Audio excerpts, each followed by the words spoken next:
মেয়ের সঙ্গে দিল্লিতে থাকছেন শেখ হাসিনা, ঘুরতে দেখা গেছে পার্কে।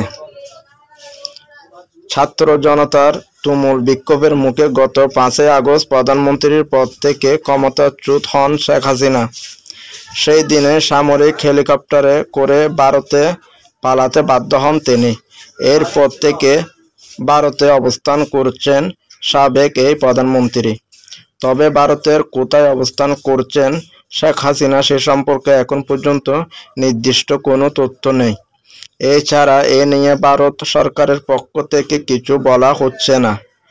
এমন পরিস্থিতিতে শেখ হাসিনা অবস্থান নিয়ে সংবাদ প্রকাশ করেছেন ব্রিটিশ সংবাদ মাধ্যম ফিনান্সিয়াল টাইমস। সংবাদ মাধ্যমটির পক্ষ থেকে বলা হয়েছে, ভারতের রাজধানী দিল্লিতে মেয়ের সঙ্গে থাকছেন শেখ হাসিনা। তাকে তার দলবল নিয়ে দিল্লির অন্যতম অভিজাত পার্ক লোধি গার্ডেনে ঘুরতে দেখা গেছে।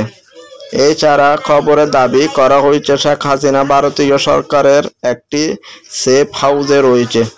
তিনি তার মেয়ে সাইমা ওয়াজেদের সঙ্গে থাকছেন। এদিকে বাংলাদেশের অন্তর্বর্তীকালীন সরকারের আইন বিচার সংসদ বিষয়ক উপদেষ্টা আসিফ নজরুল ফিনান্সিয়াল টাইমসকে বলেছেন, ভারতের সঙ্গে স্বাক্ষরিত প্রত্যর্পণ চুক্তি অনুযায়ী আমরা তাকে বাংলাদেশের কাছে প্রত্যর্পণ দাবি জানাতে পারি। আপাতত আমরা আশা করি ভারত থেকে বাংলাদেশে অস্থিতিশীলতা ঘটাতে দেবে না, কারণ তিনি মিথ্যা ও ভুল তথ্য ছড়িয়ে দেওয়ার চেষ্টা করছে।